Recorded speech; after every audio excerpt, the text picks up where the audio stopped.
The next thing we should recap from Dr. Duncan's discussion is the lethal triad and what exactly that is. So this is a cycle that hemorrhaging patients can find themselves in, particularly uncontrolled hemorrhage. So if you've stopped the hemorrhage and there was a minimal amount of blood loss, this may not quite apply to that patient. But for your internal hemorrhaging patients where you can't access and stop the blood loss, this is the cycle they can find themselves in and what we want to try to avoid. This is also the reason why early transport to a trauma center where surgery can find and stop bleeding and where blood is available is so crucial for your hemorrhaging trauma patients. So what happens is these three elements here. First of all is hypothermia, decreasing body temperature. If your blood contains heat and your body moves that around to maintain your body temperature. So and when you're losing blood, you are losing heat. Next is acidosis.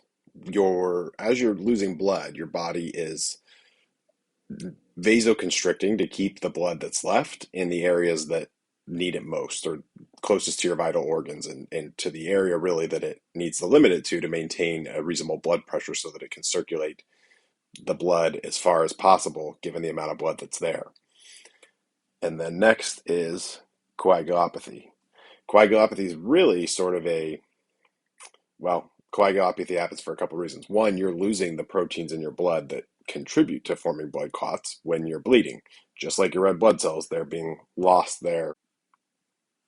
The real crux here is that both acidosis and hypothermia also make the blood less able to clot.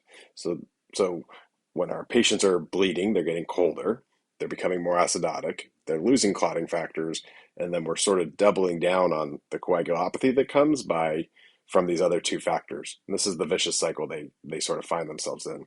How do we measure these things? Acidosis is measured by pH.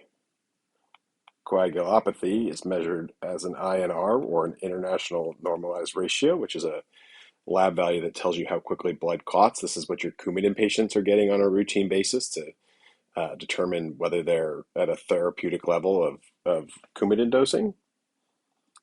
And hypothermia obviously is measured with a core temperature.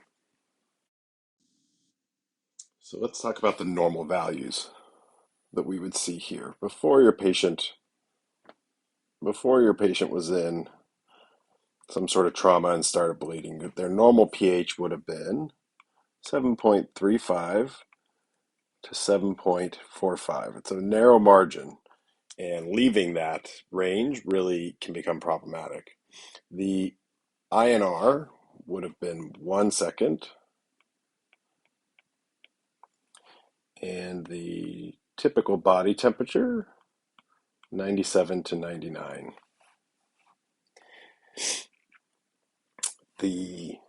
As bleeding begins,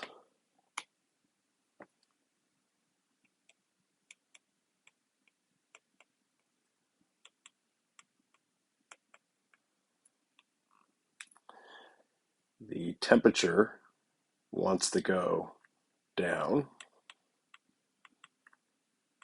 as we mentioned, because of blood loss. When you're losing blood, you're losing heat.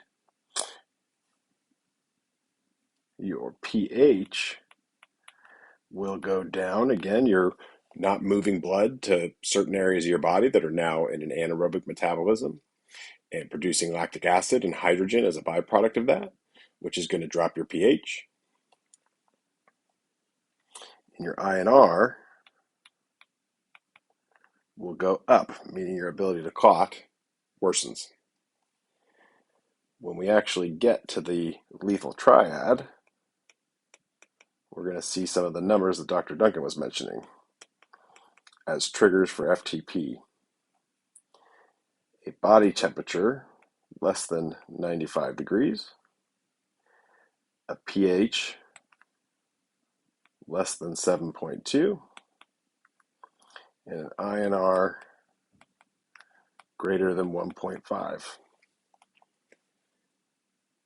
That's where the patient has now a significant chance of mortality, and we're trying to get, and it becomes very hard to get them out of this cycle. So we're trying to prevent this from happening in the first place. Let's talk a little bit about how we can do that and how EMS factors into that. This sounds like very in-hospital stuff, and you'd be right, but we can play a big part in this. First and foremost, blankets and heat. Really simple BLS stuff.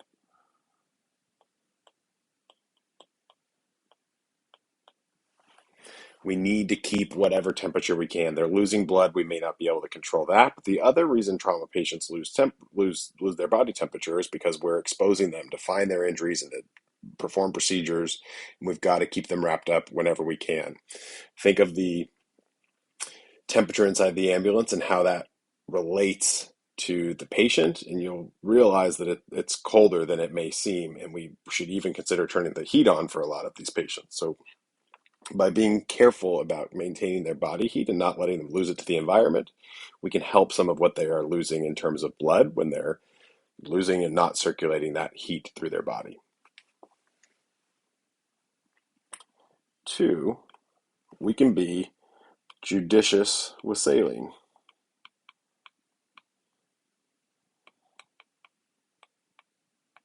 In other words, permissive hypotension.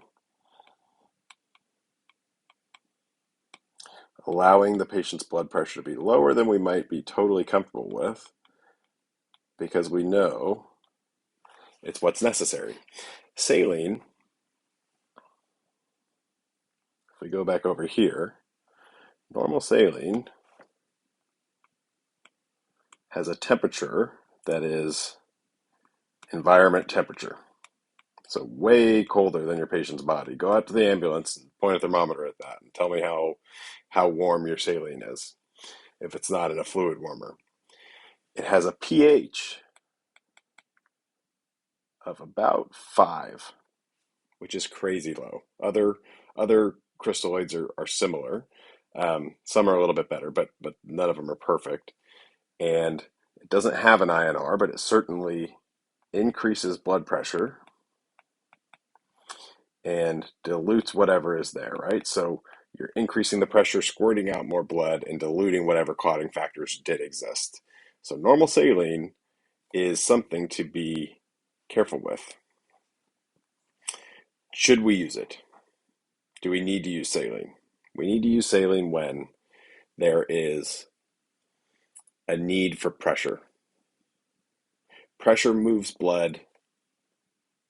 Volume of blood gives the body what it needs. Your tissues need pressure to get blood to and from them, but that's it. After that, they'd rather have more volume. So we need to be careful. We need a peripheral pulse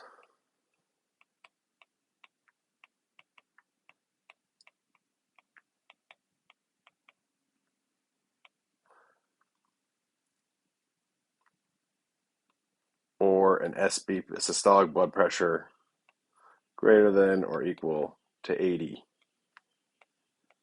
That's really our goal in treating these patients, and that's what our trauma treatment guidelines show.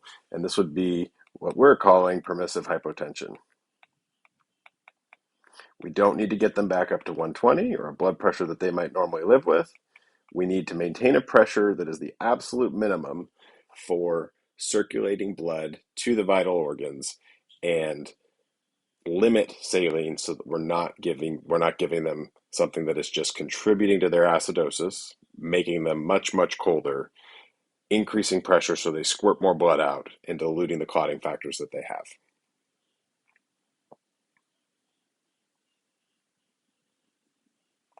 You could take all this and see where our clear goal here is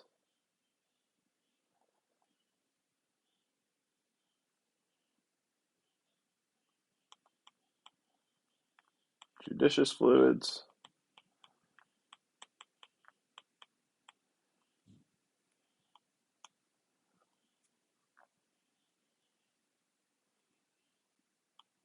and keep keeping patients warm. That's the goal from EMS Update.